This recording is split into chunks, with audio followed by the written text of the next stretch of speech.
Hello friends and dear students, प्यारे बच्चों, हम लोग कॉम्प्लेक्स नंबर के बारे में डिस्कस कर रहे हैं।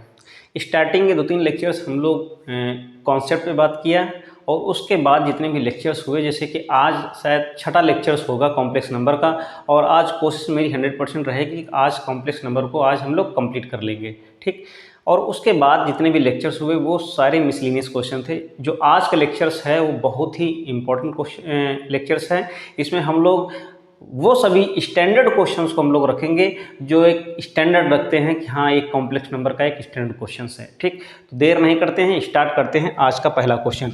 जो आज का पहला क्वेश्चन है प्यारे बच्चों, वो कह रहा है कि find the real numbers x and y. ठीक, क्वेश्चन मैं नोट डाउन कर दे रहा हूं।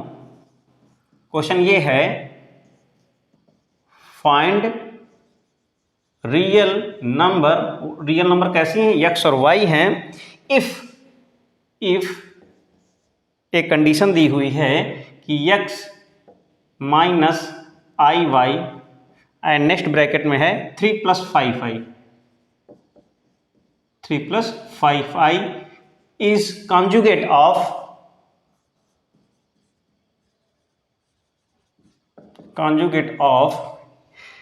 -6 एंड -24i। ओके, ये है। इस तरीके से क्वेश्चन दिया हुआ है। क्वेश्चन को आराम से देख लेते हैं। हमें बेसिकली हमें फाइंड आउट क्या करना है, हमें x और y ये रियल नंबर है, इन्हें हमें फाइंड आउट करना है। किस तरीके से, एक ये कॉम्प्लेक्स, ये कंबाइंड एक कॉम्प्लेक्स नंबर है, ये क्या है, कॉन्जुगेट है इसकी। ओके, तो इसका कॉन्जुगेट क्या होगा, तो सबसे पहले हम लोग क्या करेंगे, यहाँ पे कॉन्जुगेट ऑफ -6 -24i क्या होगा, -6 + 24i। ओके, ये क्या हो जाएगा, इसका कॉन्जुगेट हो जाएगा। ठीक, अब ये जो नंबर है ये इसकी कॉन्जुगेट है, तो कहने मतलब ये इसका मान और इसका मान दोनों इक्वल होंगे। ठीक, तो हम लोग क्या लिख सकते हैं, कि that is x minus i y next bracket में 3 + 5i is equal to -6 and +24i। Okay, यहां तक कोई डाउट नहीं है। इसको सिंप्लीफाई कर लेंगे। सिंप्लीफाई करने के बाद real part and imaginary part को इक्वल कर देंगे, वहां से 2 इक्वेशंस बनेंगी और दोनों को सॉल्व कर लेंगे, हमें आंसर मिल जाएगा। ठीक, तो सबसे पहले इसको सॉल्व करते हैं। तो यहां से कितना आ जाएगा, 3x आ जाएगा। ठीक, इसको यहां से मल्टीप्लाई करेंगे तो कितना हो जाएगा, 5xi। ओके, इसका इससे मल्टीप्लाई करेंगे तो माइनस का 3i हो जाएगा। इसका इससे मल्टीप्लाई करेंगे तो माइनस हो जाएगा। आई स्क्वायर होगा तो आई स्क्वायर की वैल्यू माइनस हो जाएगी, माइनस माइनस प्लस होगी, और ये कितना हो जाएगा, 5y हो जाएगा, इक्वल में -6 एंड +24i। ठीक, अब यहाँ से रियल पार्ट कौन कौन से हैं, ये दोनों रियल पार्ट हैं, यानी कि क्या लिख सकते हैं, 3x + 5y। अब यहाँ से i कॉमन कर लेंगे तो कितना आ जाएगा, 5x - 3y is equal to -6 and +24i। Okay, ये इतना हो जाएगा। अब यहाँ से क्या करेंगे, ये हमारा क्या है, ये रियल पार्ट है, ये रियल पार्ट है, ये इमेजिनरी पार्ट है, ये इमेजिनरी पार्ट है। तो लिखेंगे on comparing real and imaginary parts in both sides. वो मैं यहाँ पे लिख नहीं रहा हूँ, वो मैं बोल दे रहा हूँ कि on comparing real and imaginary parts in both sides. तो क्या हो जाएगा, तो हमें क्या मिलेगा, 3x and +5y is equal to -6। Okay, ये फर्स्ट इक्वेशन हो जाएगी। एंड दूसरे में क्या होगा, 5x - 3y is equal to 24। ये हो जाएगी हमारी सेकेंड इक्वेशन। अब इन दोनों को सॉल्व कर लेंगे। यहाँ पे क्या करेंगे, यहाँ पे हम जैसे कि 3 से मल्टीप्लाई कर दें, यहाँ पे 5 से मल्टीप्लाई कर दें, तो हमें क्या मिलेगा, 3 × 9x and 5 × 15y is equal to minus का 3 × 18, और 5 से गुणा करेंगे इसमें, 5 × 25x and -5 × 15y is equal to 24 × 5 120 होता है। तो ये हो जाएगा, सॉल्व कर लेंगे, ये कैंसिल आउट हो जाएगा। 25 में 9 जोड़ेंगे तो यानी कि यहाँ से कितना हो जाएगा 34x इज इक्वल टू, इन दोनों को क्या करेंगे घटाएंगे, तो इसमें अगर घटाते हैं तो 102 बचता है। ठीक, 102 बचता है। अब यहाँ से इसको भाग कर देंगे तो भाग करने के बाद कितना आएगा, कहने मतलब जब अब भाग करेंगे तो x की वैल्यू कितनी आ जाएगी, यहाँ से डिवाइड करेंगे तो पहले तो देखते हैं, अगर दिख रहा होगा तो उसी के नीचे ही हम वैल्यू को सब्स्टिट्यूट दिख रहा है। ठीक, तो यहाँ से x की वैल्यू कितनी आ जाएगी 102/34। ओके, 3 बार जाएगा, 3 चौक 12, 3 त्रिक 9 10। तो कहने मतलब ये है x की जो वैल्यू है वो कितनी आ गई 3 आ गई। अब इस x की वैल्यू किसी भी इक्वेशन में चाहे यहाँ सब्स्टिट्यूट कर दें चाहे यहाँ सब्स्टिट्यूट कर दें, हमें y की वैल्यू मिल जाएगी। तो क्या करें हम लोग फर्स्ट इक्वेशन में सब्स्टिट्यूट कर देते हैं। तो यहाँ से कितना आ जाएगा 3 त्रिक 9 हो जाएगा and plus 5y is equal to -6। Okay, तो यहाँ से 5y इज इक्वल टू कितना आ जाएगा, ये इधर आ जाएगा तो 9 6 15 हो जाएगा।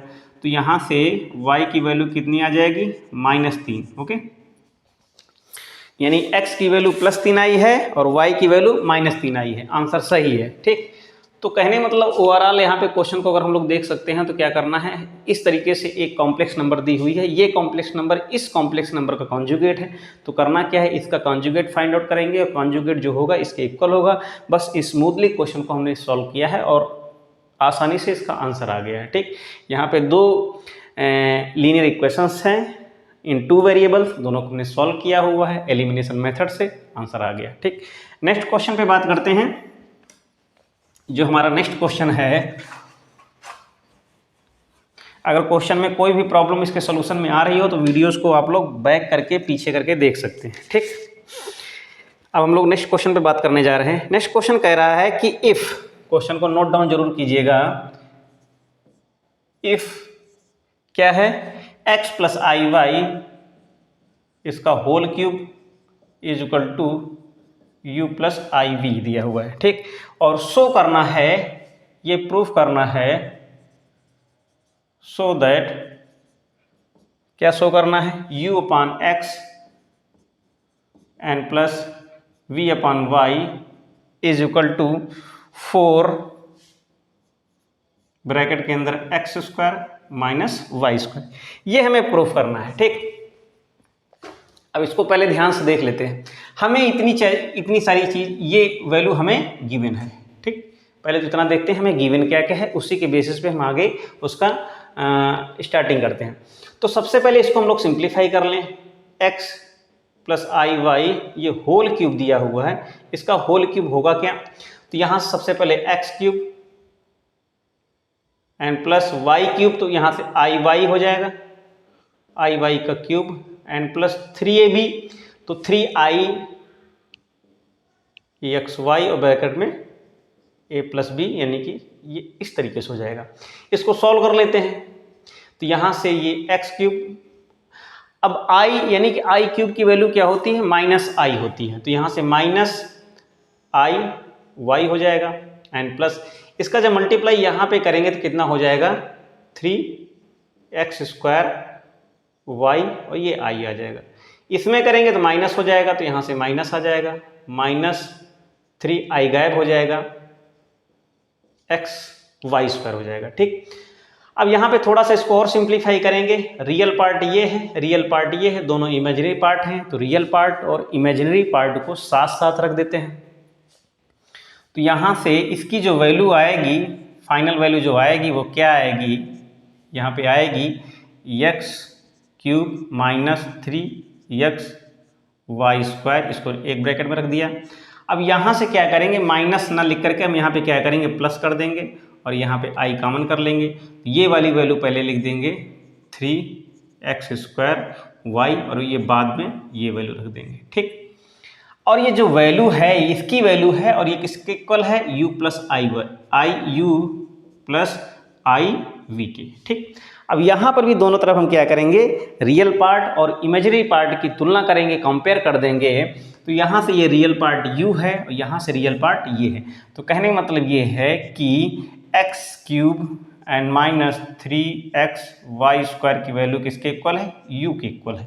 ठीक, अब यहाँ पे ध्यान से देखते हैं कि u अपान x की वैल्यू हमें पहले निकालनी है। तो यहाँ पे दोनों तरफ x है, तो यहाँ से क्या कर सकते हैं, x को कॉमन कर लेंगे तो कितना आ जाएगा, x square minus 3y square. Okay, ये आ जाएगा और इक्वल में क्या है, u है। ठीक, अब क्या करेंगे, दोनों तरफ यानी कि x से अगर हम इसमें डिवाइड कर देंगे तो ये नीचे आ जाएगा। तो कहने मतलब ये है जो वैल्यू है u अपान x की वो क्या आएगी, वो आएगी x स्क्वायर माइनस का 3y स्क्वायर, ये आ जाएगी। सिमिलरली इस तरीके से इमेजिनरी पार्ट को कंपेयर करेंगे तो इसको हम लोग क्या करेंगे, बॉक्स में बंद कर देंगे। ठीक, इमेजिनरी पार्ट में क्या है, 3x square y minus y is equal to v आ जाएगा। अब यहाँ से y को कॉमन करेंगे, अपान में कर देंगे, तो कहने मतलब ये है v अपान y की जो वैल्यू आएगी वो क्या होगी, 3x स्क्वायर एंड माइनस 1 आ जाएगी। जरा इस बात को यहाँ पे ध्यान से देखिएगा, यहाँ पे कितना आ जाएगा, यहाँ से 1 आ जाएगा। ठीक, ओके, तो इस तरीके से इसको देख सकते हैं आप लोग। इतनी सारी चीज़ें पहले आप नोट डाउन कर लें, फिर उसके आगे बढ़ते हैं। एक चीज़ यहाँ पे ध्यान देने वाली बात है, यहाँ पे y क्यूब होगा। ठीक, तो इसको ध्यान में रख लीजिएगा। जब इमेजिनरी पार्ट को कंपेयर करेंगे तो यहाँ पे कितना आएगा, y क्यूब आएगा। ठीक, तो यहाँ से कितना आएगा, ये y क्यूब आएगा। तो यहाँ से जब y कॉमन करेंगे तो यहाँ पे कितना आएगा, y कॉमन हुआ तो y स्क्वायर होगा यहाँ पे। ओके, क्या होगा, y स्क्वायर। बस माइनर मिस्टेक थी, कैलकुलेशन में देख लिया गया। ठीक, ये आ गया, इसकी वैल्यू आ गई। ठीक, इसको भी बॉक्स से बंद कर देंगे। अब यहाँ पे हमें फाइंड आउट करना है, यानी इसकी वैल्यू निकालने के बाद इन दोनों को क्या करना, ऐड कर देना है। यानी इसको और इसको ऐड करेंगे तो we will get u upon x and v upon y, जोड़ेंगे तो यहाँ से इसको रखेंगे x square minus 3y square, इसको रखेंगे x स्क्वायर माइनस का y स्क्वायर। ठीक, ये दोनों को जोड़ेंगे तो यहाँ से 4 आ जाएगा, इन दोनों को जोड़ेंगे तो माइनस का 4 आ जाएगा और 4 कॉमन कर लेंगे, ये हमारा रिक्वायर्ड आंसर आ जाएगा। इसकी वैल्यू को हमने फाइंड आउट कर लिया। ओके, तो इस तरीके से क्वेश्चन को आप लोग देख सकते हैं। यहाँ पे मिस्टेक नहीं है, वो बस थोड़ा सा ध्यान नहीं दिया गया, क्योंकि इसका क्यूब करेंगे तो माइनस यानी आई क्यूब की वैल्यू माइनस आई आ गई, वाई की क्या होगी, वाई क्यूब आ जाएगी। ठीक, तो इसे आप लोग नोट डाउन कर सकते हैं और आगे बढ़ते हैं क्वेश्चन में हम लोग।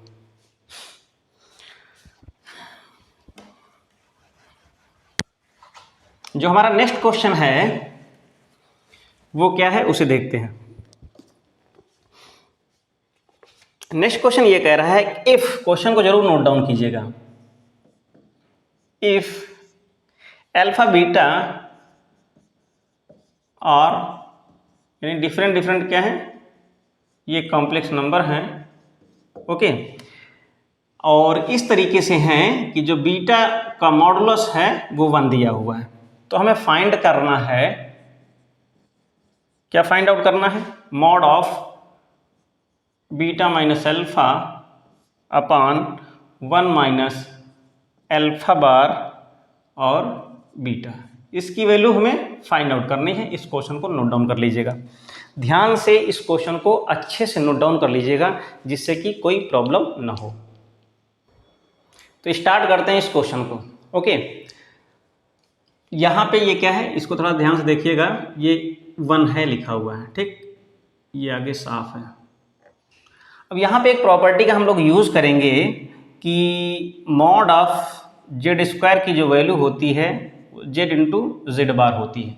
ओके, तो यहाँ से हम वैल्यू किसकी फाइंड आउट करेंगे, हम वैल्यू यहाँ से इसकी फाइंड आउट करेंगे, mod of beta minus alpha 1 minus alpha bar और बीटा ये होल स्क्वायर। ठीक, अगर इस पूरे को अगर हम लोग ओवरऑल जेड मान लें तो ये जेड स्क्वायर हो जाएगा। तो जेड स्क्वायर की वैल्यू को हमने किस तरीके से लिखा है, जेड इंटू जेड बार। ये क्या है, ये कॉम्प्लेक्स की प्रॉपर्टी है। तो यहाँ से इसको हम लोग कितना लिख सकते हैं, तो ये हो जाएगा beta minus alpha upon 1 minus alpha bar और ये बीटा इंटू में beta minus alpha 1 minus alpha bar और ये बीटा बार हो जाएगा। ठीक, ओके, इतनी बात समझ में आई। अब यहाँ पे बार की प्रॉपर्टी लगाएंगे तो सब में बार आ जाएगा, तो कितना आ जाएगा, मॉड में बीटा माइनस अल्फ़ा अपान में 1 माइनस अल्फ़ा बार और ये बीटा, यहाँ पे क्या आ जाएगा, बीटा बार माइनस अल्फ़ा बार अपान में 1 माइनस बार, यानी इस पे बार बार क्या हो जाएगा, तो अल्फ़ा बार, जैसे यहाँ पे कितना है जेड बार, इसका ओवरऑल बार, तो क्या होगा फिर पुनः जेड यानी आ जाता है, तो यहाँ से कितना हो जाएगा अल्फ़ा और ये इसके ऊपर बार लग जाएगा। ठीक, अब इन दोनों को मल्टीप्लाई कर देंगे तो कितना आएगा, इसका इससे मल्टीप्लाई करेंगे तो बीटा इंटू बीटा बार, अब इसका इससे करेंगे माइनस अल्फ़ा बार बीटा। ठीक, अब इसका इससे करेंगे तो ये माइनस माइनस यहाँ से क्या है, सबसे पहले इसका किया तो यहाँ से कितना आया, माइनस आया। अब इसका इससे करेंगे तो माइनस अल्फ़ा बीटा बार हो जाएगा। ओके, और इससे इसका करेंगे तो minus minus plus alpha into alpha bar, और अपान में इसमें करेंगे तो इसका कितना आएगा, 1 माइनस अल्फ़ा बीटा बार, और इसका इससे करेंगे तो माइनस अल्फ़ा बार बीटा और plus alpha into alpha bar और बीटा इंटू बीटा बार। पहले तो इतना आप लोग नोट डाउन कर लें, फिर उसके आगे बढ़ते हैं जिससे कि प्रॉब्लम ना हो। इसके बाद अब यहाँ पे सारी वैल्यूज़ को हमें सब्स्टिट्यूट करना है, तो यहाँ से जब क्या आएगी, इसकी जो वैल्यू होगी वो क्या है, जैसे यहाँ पे हमने क्या यूज़ किया, जेड इंटू जेड बार की वैल्यू जेड स्क्वायर मॉड में आ गई, उसी तरीके से यानी बीटा ये क्या है, ये भी एक कॉम्प्लेक्स नंबर है, बीटा इंटू बीटा बार की वैल्यू क्या होगी, mod of mod of beta square, और मॉड ऑफ बीटा की वैल्यू क्या है, तो यहाँ पे हम लोग इस तरीके से लिख सकते हैं, तो कहने का मतलब ये है कि मॉड बीटा स्क्वायर की जो वैल्यू होगी वो क्या होगी, बीटा इंटू बीटा बार होगी। उस तरीके से अल्फा में भी वही चीज काम करेगी, यानी अल्फा इंटू अल्फा बार, यानी इसकी भी वैल्यू क्या होगी, 1 होगी। ठीक, तो यहाँ से यानी कि इसकी तो अल्फा बार की तो नहीं होगी, लेकिन कहने मतलब बीटा की यहाँ पे वैल्यू दी हुई है तो इसलिए बीटा की वैल्यू हो जाएगी। तो कहने मतलब यहाँ से इसकी वैल्यू कितनी आएगी, 1 माइनस 1 आ जाएगी, और ये जो लिखा हुआ है ये वैसे ही लिख देंगे, अल्फा बार beta minus alpha beta bar. Okay, और ये प्लस इसकी वैल्यू कितनी हो जाएगी, मॉड ऑफ अल्फा स्क्वायर हो जाएगी। अब नीचे क्या है, 1 माइनस अल्फा बीटा बार माइनस अल्फा बार बीटा, इसकी वैल्यू क्या हो जाएगी, इसकी वैल्यू यहाँ से 1 हो जाएगी और बचेगा क्या, plus mod of alpha square. ठीक, अब जरा ध्यान से देखिएगा, ऊपर और नीचे की वैल्यू सेम, ऊपर की जो वैल्यू है वही नीचे की वैल्यू है, तो कहने मतलब इसकी जो वैल्यू होगी ओवरऑल क्या होगी, ये अलग से लिखा हुआ है, इसे मत कंफ्यूज होना। कहने मतलब क्या है, mod of beta minus alpha upon 1 minus alpha bar beta का मॉड का whole square is equal to 1, implies that mod of beta minus alpha upon 1 minus alpha bar beta की जो वैल्यू आएगी वो भी बनाएगी। ओके, एग्री करते हैं भाई, हमने इसकी वैल्यू स्क्वायर है तो स्क्वायर हटा दिया, तो जो हमको रिक्वायर्ड जो क्वेश्चन फाइंड आउट करना है उसकी वैल्यू आ गई। ठीक, तो बहुत ही स्मूथली हम लोगों ने यानी कॉन्सेप्चुअल सारी चीज़ें यूज़ की हुई हैं और उसी के अकॉर्डिंग क्वेश्चन सॉल्व हो गया। ठीक, तो स्टार्ट करते हैं नेक्स्ट क्वेश्चन, तब तक आप लोग इसे नोट डाउन कर लीजिएगा। ठीक है, इसके आगे मोस्ट इंपॉर्टेंट क्वेश्चन है जो कि रेयर ही फर्स्ट ईयर यानी कि एक बहुत ही स्पेसिफिक क्वेश्चन है। क्वेश्चन ये कह रहा है find the number of non zero integral solution. Okay, question note down कर लीजिएगा। क्वेश्चन क्या है, फाइंड आउट या find the number of non zero integral solution. Okay, number of non zero integral solution. ठीक, ऑफ द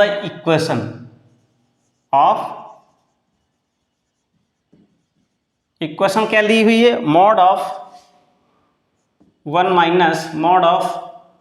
माइनस आई की power x is equal to 2 to power x, ये question दिया हुआ है। ठीक, इसको जरा फिर से लिख देते हैं। क्या है, 1 माइनस आई मॉड में 1 माइनस आई इसकी होल पावर x इक्वल में है 2 टू पावर x। जरा समझना ध्यान से, बहुत ही मोस्ट इंपॉर्टेंट क्वेश्चन है, इसको लिख भी दे सकते हैं, most important question, MM, most important question. ये जो वैल्यू है, ये जो इस तरीके से जो इक्वेशंस दी हुई है, इस इक्वेशंस के क्या हमें फाइंड आउट करना है, नॉन जीरो इंटीग्रल सोल्यूशन, यानी इंटीग्रल का मतलब इंटीजर वैल्यू होनी चाहिए, जो भी सोल्यूशन हो इंटीजर होना चाहिए और नॉन जीरो होना चाहिए, जीरो नहीं होना चाहिए। तो कितने होंगे, तो सबसे पहले हम 1 माइनस आई का मॉडुलस फाइंड आउट करें। तो यहां से सबसे पहले हम लोग क्या देखेंगे, वी हैव, यानी कि 1 माइनस आई, ओके, 1 माइनस आई। तो इस 1 माइनस आई की वैल्यू क्या होगी, इंटीग्रल का मतलब क्या होता है, मॉडुलस का मतलब क्या है, real part and imaginary part का स्क्वायर करके जोड़ देना। तो 1 प्लस 1 कितना हो जाएगा यहाँ पे, यानी √2 आ गया। एग्री कर रहे हैं। अब √2 को हम लोग क्या लिख सकते हैं, √2 को हम लोग लिख सकते हैं 2 की पावर 1/2। ओके, अब यहाँ से अब अगर हमें इसकी वैल्यू इतनी मिल रही है तो हमें इसकी वैल्यू कितनी मिलेगी मॉड के अंदर, यानी कि 1 माइनस आई इसकी पावर x। तो क्या मिलेगा, जो भी वैल्यू है उसकी पावर x कर देंगे। तो यहां से इसको कितना ले सकते हैं, 2 की पावर x/2। ओके, एग्री कर रहे हैं। ठीक, अब इसकी वैल्यू, यानी जो इसकी वैल्यू है किसके इक्वल है, इसके इक्वल है, यानी कि इसका मतलब क्या है, इंप्लाइज दैट 2 की घात यानी कि x/2 इसकी वैल्यू किसके इक्वल है, 2 की घात x के, और दोनों ही x की पावर हैं, सॉरी दोनों ही 2 की पावर हैं। इसका मतलब क्या हुआ, इसके आगे हमें क्या मिलेगा, इसके आगे हमें क्या मिलेगा, यानी इनकी घात को क्या करेंगे, कंपेयर कर देंगे। यानी कहने मतलब ये है कि x/2 को किसके इक्वल कर देंगे, x के इक्वल कर देंगे, सॉल्व कर लेंगे। तो यहाँ से सोल्यूशन कितना आएगा, x = 2x। कहने मतलब ये है कि x की वैल्यू 0 आ जाएगी। कितनी आई, x की वैल्यू 0, यानी जो सोल्यूशन आया है वो क्या है, 0 है, यानी ये 0 आया है, नॉन जीरो नहीं है। इसलिए इसका कहने मतलब ये है, तो कहने मतलब ये है, जो कहने मतलब ये है कि यहाँ पे number of non zero solution is क्या है, 0। Number of non zero solutions क्या है, 0, यानी नॉन जीरो कोई इंटीग्रल वैल्यू आई ही नहीं है, नॉन जीरो कोई इंटीग्रल वैल्यू आई ही नहीं है। तो कहने मतलब जो हमारा आंसर आएगा वो क्या आएगा, उसकी वैल्यू 0 आएगी, कोई यानी no solutions. Okay, no non zero solutions. तो इसका मतलब क्या है, जो यहाँ पे सॉल्यूशंस आएंगे वो कितनी, उनकी वैल्यू क्या होगी, उनकी नंबर क्या होगी, संख्या क्या होगी, नंबर क्या है, 0 होगी, शून्य होगी। ठीक, तो इस तरीके से कहने मतलब ये, इस क्वेश्चन को हम लोगों ने इजीली सॉल्व कर लिया है। तो इसे आप लोग नोट डाउन कर लीजिएगा, फिर उसके आगे की हम लोग बात करते हैं।